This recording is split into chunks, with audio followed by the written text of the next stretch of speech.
काफी दिन बाद आप लोगों से मिलना हो रहा है। आप सब जानते हैं कि श्री अमरनाथ जी की पवित्र यात्रा 3 जुलाई से प्रारंभ होकर के 9 अगस्त रक्षाबंधन के दिन समाप्त होगी। कुल 38 दिन की यात्रा है। आप इस बात के भी गवाह हैं कि पिछले 3-4 वर्षों में यात्रा में श्रद्धालुओं की सुविधाओं की दृष्टि से निरंतर श्राइन बोर्ड ने, जम्मू कश्मीर प्रशासन ने प्रयास करके सुविधाओं का काफी विस्तार किया है। मोटे तौर पर आप में से अनेक लोग परिचित हैं कि दोनों जो रूट हमारे हैं वो बालटाल एक्सिस हो या चंदनबाड़ी पहलगांव एक्सिस हो, वो सड़क 4 फुट 5 फीट चौड़ी हुआ करती थी। कई वल्नरेबल स्पॉट्स थे। पिछले 2-3 वर्षों में अब लगभग वो सड़क 12 फीट चौड़ी बना दी गई और जहां भी वल्नरेबल स्पॉट्स थे वहां क्रॉस बैरियर्स, मजबूत रेलिंग।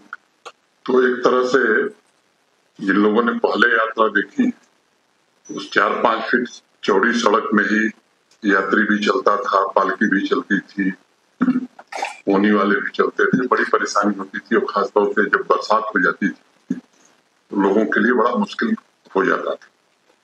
उस दृष्टि से मैं कह सकता हूं कि लोगों को पिछले बार भी जो फीडबैक मिला था, यात्रियों से फीडबैक मिले, इसका सिस्टम पिछले 3 वर्षों से उन्होंने प्रारंभ किया था तो उसकी काफी अच्छी सराहना हुई थी।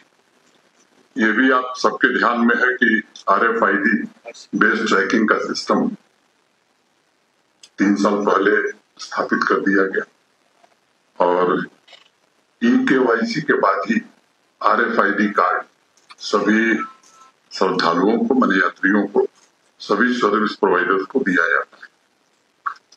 लाइव फीड के लिए हाई क्वालिटी कैमरा भी पूरी तरह से लगाए गए हैं।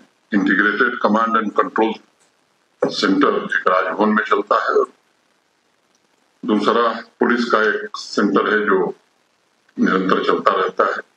हेल्थ केयर फैसिलिटीज में भी पहले की तुलना में काफी बदलाव हुआ है और अस्थायी रूप से दोनों कैंप्स में 100 बेड के हॉस्पिटल फंक्शनल है।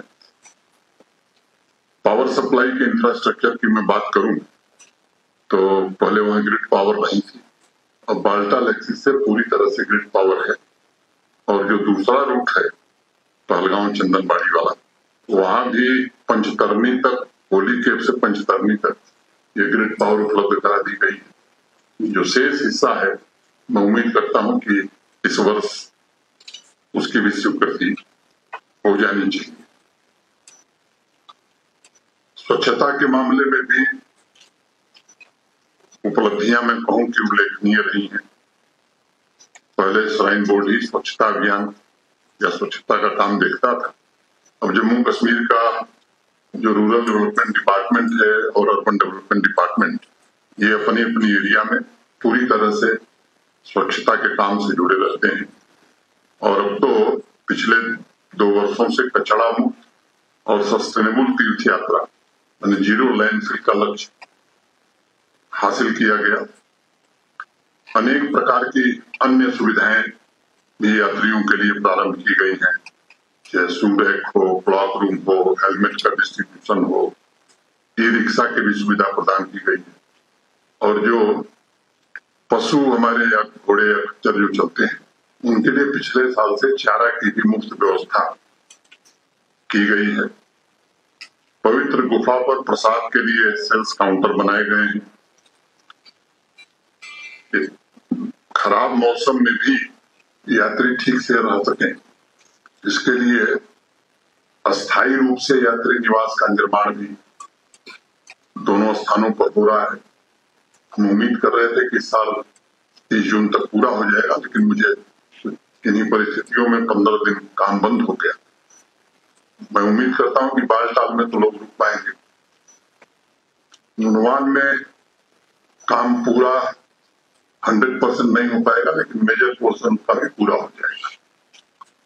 नुनवान कैंप में जाते समय जो कन्वॉय हमारी आती थी जम्मू से, एक परेशानी होती थी कि 2 बार उनकी चेकिंग करनी पड़ती थी। वहां एक फुट ओवर ब्रिज बन गया है, अब एक ही बार चेकिंग के बाद कम समय में सारे लोग कैंप में पहुंच जाएंगे। पिछले साल 12 वर्षों में सबसे ज्यादा यात्रा 5,12,000 रही। इस वर्ष 22 अप्रैल के पहले बड़ी संख्या में रजिस्ट्रेशन हुए थे।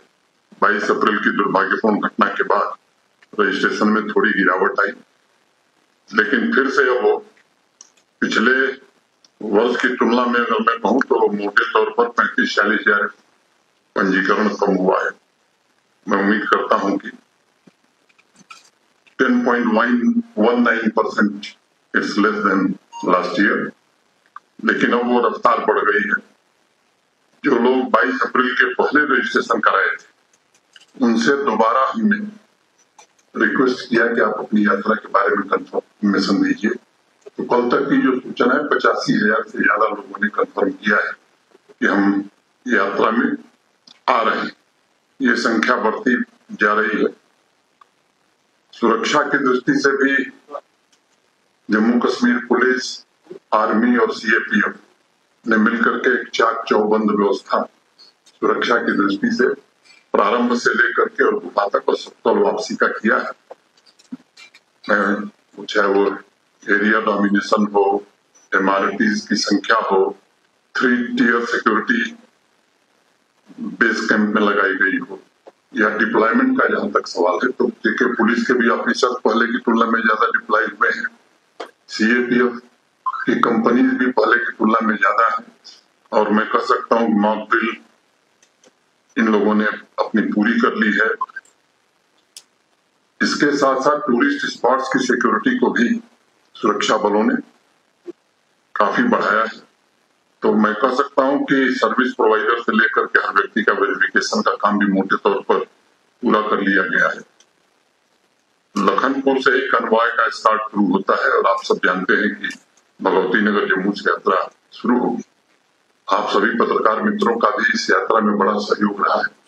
आपके माध्यम से सभी श्रद्धालुओं से मैं आग्रह करना चाहता हूं कि हम व्यवस्था ऐसी कर रहे हैं कि सब लोग कन्वॉय के साथ ही आए, ताकि वो सुरक्षित और सहूलियत से पहुंच सकते हो।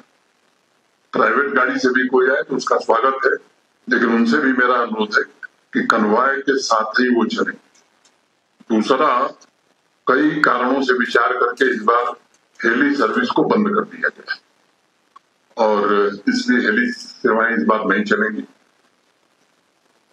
कई नए इनिशिएटिव भी लिए गए हैं जिसके बारे में आप जब पूछेंगे तो मैं बताऊंगा, लेकिन यात्रियों का इंश्योरेंस हो या पोनी वालों का, पिट्ठू वालों का इंश्योरेंस हो, ये सब श्राइन बोर्ड और प्रशासन मिलकर कराता है।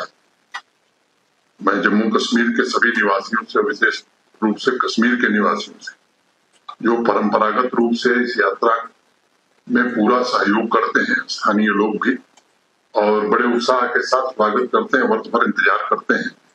आप पत्रकार मित्रों ने भी हर बार सहयोग किया है, तो आपसे भी मेरा अनुरोध होगा कि देश भर में एक अच्छा संदेश जाए कि कश्मीर के लोगों की जो हॉस्पिटैलिटी है उसका कोई मुकाबला देश में नहीं कर सकता है। मैं समझता हूं कि मोटे तौर पर जो बातें थी हमने आपके समक्ष रख दी, जैसा डायरेक्टर इंफॉर्मेशन ने बताया है। अगर आपको कुछ लगता है कि इससे संबंधित आप सवाल लेना चाहते हैं तो आपका स्वागत है।